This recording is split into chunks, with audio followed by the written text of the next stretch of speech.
আজকে ঘুরে দেখি বাগানটা কেমন। হোয়াটসঅ্যাপ গাইস, আজ আমরা চলে আসলাম একটি সুন্দর ফুল বাগানে, যেটি ফুলে ফুলে ভরপুর ও মনোমুগ্ধকর। এই যে সূর্যমুখী ফুল, এটা কিন্তু মূলত সূর্যের দিকে ম্যাক্সিমামলি তাক করে থাকে। আজকে আমি এমন একটা জায়গায় দাঁড়িয়ে আছি যেটা আমার পিছনে দেখলেই বুঝতে পারছো, পুরো এলাকাটা যেন হলুদ হয়ে গেছে। আজকে আমি এসেছি এক বিশাল সূর্যমুখী বাগানে। চলুন একজন কৃষকের মুখ থেকে শুনে নেওয়া যাক।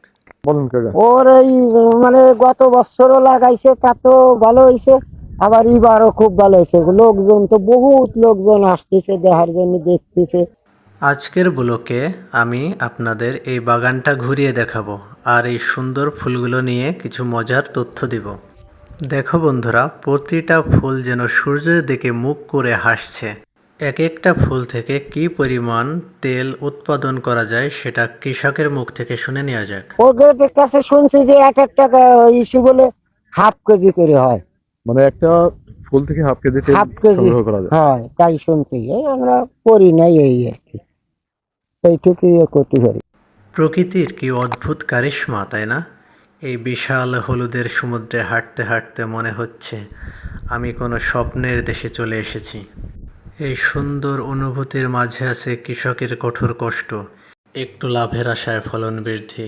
গত বছর করছে আসলে খুব ভালো, এবারও গতবার করছিল ওইটুকু, এইবারে যে এইটুকু বেশি করে লাগছে। দেখাল্লা ওরে দেশে অভিজ্ঞতা খুব ভালোই। বীজ থেকে ফলন ফলানো যে একজন কৃষকের জন্য কতটা কষ্টকর তা কৃষকের মুখ থেকেই বোঝা যায়। এছাড়া বন্ধুরা, এই যে সুন্দর রহস্যময় সূর্যমুখী ফুল, যার বীজের ভিতরে আছে নতুন প্রাণের সৃষ্টি। সূর্যমুখী শুধু দেখতেই সুন্দর না, এর কিন্তু আছে অনেক গুণ। এই ফুলের বীজ থেকে তৈরি হয় স্বাস্থ্যকর তেল। আর দেখো, এক একটা ফুলের মাঝে কত শত শত ছোট বীজ, প্রতিটা ফুলের প্যাটার্ন একদম নিখুঁত। আমি এসেছি এখানে, প্রচুর ছবি তুলেছি। এখানের বাতাস এতটা ফ্রেশ, শহরের কোলাহল থেকে দূরে এই হলুদের রাজ্যে এসে মনটা একদম শান্ত হয়ে গেল। সূর্যমুখী ফুলের এই বিশাল বাগান দেখে মনে হচ্ছে জীবনটা কতই না সুন্দর। তবে একটা কথা, তোমরা যখনই এই ধরনের বাগানে আসবে খেয়াল রাখবে যেন কোনো ফুল বা গাছ নষ্ট না হয়, কারণ নিজেদের সম্পদ। এখানে সূর্যমুখী ফুলের আপাতত চাষ হয় না, কিন্তু গত বছরের ফলনে হ্যাঁ, এবার বেশ একটু কিছুটা বেশি লাভ দেখা হয়েছে। গেছে। হ্যাঁ, এই এবার কারণে বেশি। এখানে দুইটা মাঠ মিলে বা দুইটা জমি মিলেই 24 খানি বুঝলাম। আচ্ছা, ঠিক আছে কাকা, আপনাকে ধন্যবাদ আমাদের এই সহযোগিতা করার জন্য। Thank you. কৃষকের মুখ থেকে জানতে পারলাম সব নতুন তথ্য। সূর্য ডুবে যাচ্ছে আর ফুলগুলো যেন একটু ঘুমিয়ে পড়ার প্রস্তুতি নিচ্ছে। আজকের দিনটা আমার জীবনের অন্যতম স্মরণীয় একটি দিন হয়ে থাকবে। এই প্রচণ্ড গরমের মধ্যেও কিন্তু আমি হাল ছাড়ি নেই, আপনাদের দেখানোর জন্য সেই কত দূর থেকে পাড়ি দিয়েছি এই সুন্দর দৃশ্যটা আপনাদের উপভোগ করাবো বলে। ফুলে ফুলে চারপাশটা যেন রঙিন হয়ে গেছে।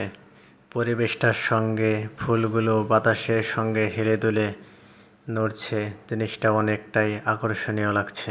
আপনাদের দেখায় কিভাবে একটি ফুল পরিপক্ক হয়, তার থেকে বীজ সংগ্রহ করা। তখন এটা ঠিক এরকম রূপ ধারণ করবে, যেটা মূলত একটি সুন্দর প্রসেস। আর এটার বীজগুলো কিন্তু মোটামুটি একটু পেকেছে। আপনাদের যদি একটা বীজ আমি দেখাই, এই দেখুন বন্ধুরা, এটা আছে সূর্যমুখী ফুলের বীজ। এই বীজটা ঠিক এরকম হবে, এটা রোদে শুকাইয়ে এর ভিতর থেকে এই যে জিনিসটা দেখছেন, এটাই মূলত তেল হবে। এটা ভাঙ্গালেই তেল হবে। তেলটা অনেকটা জিনিসটা অনেকটা আঠালো। আপনাদের আরেকটা জিনিস দেখাই, এখান থেকে মৌমাছিরা মধু সংগ্রহ করে। ফুল যেমন মানুষকে উপভোগ করায়, তেমনি কিছু কিছু ছোট ছোট ক্ষুদ্র প্রাণীদের খাবার হিসেবেও এরা তাদের জীবিকা নির্বাহ করায়। ফুলগুলো আপনাদের দেখানোর জন্য আমি কিছুদিন আগেও এখানে একবার এসেছিলাম, কিন্তু এসে দেখি গাছগুলো এতটাই ছোট, ছোট ছোট কলি এসেছে মাত্র, তাই আপনাদের সেদিন ভিডিও করে দেখাতে পারি নাই। আজ এলাম, আজ দেখি ফুলে ভরপুর। এত ফুল দেখে শুধু নিজের মনকেই ধরে রাখতে পারলাম না, চলে আসলাম ক্যামেরা নিয়ে। পানাইলের একটি মাঠের মধ্যে একজন কৃষক প্রচুর পরিমাণে সূর্যমুখী ফুল উৎপাদন করেছে। এর মাধ্যমে তারা তেল উৎপাদন করবে। জিনিসটা এতটাই সুন্দর ও মনোমুগ্ধকর, আপনারা না দেখলে বুঝতে পারবেন না। তো এরকম ভিডিও দেখতে বন্ধুরা আপনারা আমার চ্যানেলটিকে সাবস্ক্রাইব করুন এবং বেল নোটিফিকেশন আইকনটি অন করে দেন।